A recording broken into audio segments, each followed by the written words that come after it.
অযোধ্যা মানে ইতিহাস, কিন্তু কিছু ইতিহাস ঢেকে দেওয়া হয়, চাপা দেওয়া হয়। সরজুল পারে তেমনি লুকিয়ে রয়েছে কর সেবকদের সংগ্রামের ইতিহাস। রামরাজ্যে সেই অজানা ইতিহাসের খোঁজ করল রিপাবলিক বাংলা। 90-এর সময় কর সেবার সময় গুলিবিদ্ধ হয়েছিল। টাইমস সরকারের সময় প্রায় 21 জন গুলিবিদ্ধ হয়ে মারা গিয়েছিল।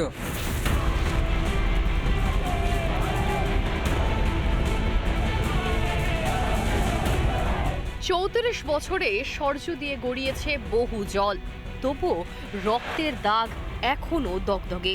হনুমানগড়ির প্রতিটা ইট জানে লুকিয়ে থাকা ইতিহাস।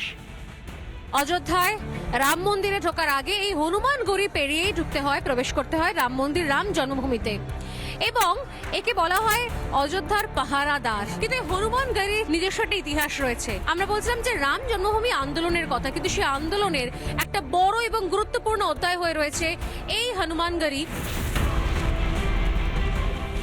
চেনা ইতিহাসের আড়ালে থাকে অজানা আরও এক ইতিহাস, যার বয়স 500 বছরেরও বেশি। বাবরের সেনাপতি মীর বাঁকি যখন থেকে কোথাও এইখানে এই মন্দির ধ্বংস করেছিল বা একাধিক সেখানে পুরনো যে ঐতিহাসিক চিহ্ন সেগুলো নষ্ট করেছিল, সেই সময় থেকে আন্দোলনের সূত্রপাত বলে। তখন রানী আন্দোলন করেছিলেন। মীর বাঁকি এখানে হচ্ছে রাম মন্দির যেটা ছিল সেই রাম মন্দিরকে ধ্বংস করে তার যে ইট পাথর সেটা দিয়ে বাবরি ধাঁচা তৈরি করে। এটা হিন্দু সমাজ সেটা মর্মাহত হয়েছিল। দেশ স্বাধীন হওয়ার এত বছর পরেও, 75 বছর পরেও যখন হয়নি, আর সেই রকম চিন্তা ভাবনা করে আর সবসময় আন্দোলন হয়েছে, নিরন্তর আন্দোলন হয়েছে। শুধু 90 নয়, 92 নয়, বিভিন্ন সময় আন্দোলন হয়েছে, জনজাগরণমুখী আন্দোলন হয়েছে। মোগল আমল পেরিয়ে ইংরেজ আমল, স্বাধীনতার পর এতগুলো বছর, অথচ অযোধ্যা মানেই যেন সেই 1992। তার 2 বছর আগের আরও এক ইতিহাস আছে, যে ইতিহাস ঢেকে আছে। ঠিক কি ঘটেছিল সেদিনকে ঘটনাটা? দুবার মোট কর সেবা হয়েছিল, 1990 সাল এবং 1992 সাল। 1992 সালের ঘটনা আমরা জানি যে বিতর্কিত যে ধাঁচা ছিল সেই ধাঁচা ধূলিসাৎ হয়েছিল, এবং 90-এর সময় কর সেবার সময় গুলিবিদ্ধ হয়েছিল। টাইমস সরকারের সময় প্রায় 21 জন গুলিবিদ্ধ হয়ে মারা গিয়েছিল। এই এলাকায় দুর্গ তৈরি করা হয়েছিল। আর এই সব পাশাপাশি যে বাড়ি এখন পরিবর্তন হয়েছে, কলেবর পরিবর্তন হয়েছে, সেই সব বাড়িতেই করসেবকরা লুকিয়েছিল। আর যখন করসেবকদের আসা বন্ধ করলো পুলিশ, সেই সময় অশোক সিংহল তিনি রাস্তায় নামলেন। অশোক সিংহল রাস্তায় নেমে আর তখন তিনি এখানে প্রতিবাদ করা শুরু করলেন। অশোক সিংহলজিকে যখন পুলিশ এগোতে দিচ্ছে না, তখন পুলিশ অশোক সিংহলের উপরে লাঠি চার্জ করে। অশোক সিংহল রক্তাক্ত হয়। আর তাদের এই দৃশ্য দেখে সমস্ত করসেবকরা দলে বদলে ঘর থেকে বেরিয়ে এলো।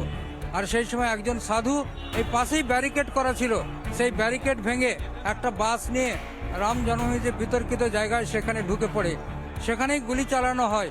করসেবকরা সেখানে শহীদ হয়। সেদিন সরজুর জল সেদিন লাল হয়ে গেছিল করসেবকদের রক্তে। প্রাণ গিয়েছিল করসেবকদের, রক্তাক্ত হয়েছিল অযোধ্যার মাটি। ধর্ম রক্ষার লড়াইয়ে সামিল হয়েছিল অযোধ্যার সীতারাও। हजारों महिलाएं जो है क्रंदन करती हुई, और वो हमको गोली मारो, हमको सजा दो, और जिन्हें जेल भर दिए थे। यहाँ पूरा जो यहाँ के जितने स्थान थे, जेलें तो नहीं थे, यहाँ जितने विद्यालय थे, जितने पार्क थे, वो सब बंद कर दिए गए। आसपास के जितने थे सबको, सब में महिलाओं ने धरना दे करके और उस पूरे आंदोलन में गिरफ्तारियां दी थी। ইতিহাস রক্ষায় ধর্মাচরণের যে লড়াই, সেই লড়াইকে ভুলিয়ে দেওয়ার একটা চক্রান্ত চলেছে।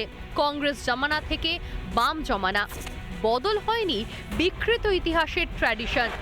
কিন্তু কেন এই বিকৃতি? ভোট ব্যাংকের রাজনীতি এমন একটা পরিস্থিতি যারা সত্যকে অস্বীকার করে, কিন্তু সত্য একসময় প্রস্ফুটিত হয়, সত্য একদিন প্রকাশ হয়, সত্যেরই জয় হয়। আজকে আমরা দেখছি সত্যের জয় হতে চলেছে। অর্থাৎ যারা রাম ভক্ত আছে তাদের নামে আজকে রামকুমার, শরৎ কুমার কোঠারি, পশ্চিমবঙ্গের 2 ভাই করসেবক ছিল, তাদেরকে গুলি করে হত্যা করা হয়েছিল। তাদের নামে উত্তরপ্রদেশের বর্তমান যিনি মুখ্যমন্ত্রী তার রাস্তা ঘোষণা করেছেন। সম্মান প্রতিষ্ঠিত হয়েছে। ইতিহাসের পুনরাবৃত্তি হবে, ইতিহাস নতুন করে লেখা হবে। সেই ধরনের ঘটনা আমরা দেখছি। আবার নতুন করে ইতিহাস লেখা শুরু হচ্ছে। দীর্ঘ 500 বছরের অপেক্ষার অবসান হচ্ছে। 22শে জানুয়ারি ঘরে ফিরছেন রামলালা। কর সেবকদের লড়াই, তাদের আত্মত্যাগ মর্যাদা পেয়েছে। সময় এসেছে ইতিহাসের পুনর্লিখনের। আমাদের দেশের সংবিধান আমাদের প্রত্যেকের ইষ্ট দেবতাকে পুজো করার অধিকার দেয়, তাহলে কেন শুধুমাত্র নিজের বিশ্বাস আবেগকে প্রতিষ্ঠা করতে এত বড় আন্দোলন করতে হলো, এত রক্ত ঝরতে হলো? অযোধ্যায় হনুমানগড়ি থেকে ক্যামেরায় রোহিত গণের সঙ্গে স্বর্ণালী সরকার, রিপাবলিক বাংলা, অযোধ্যা।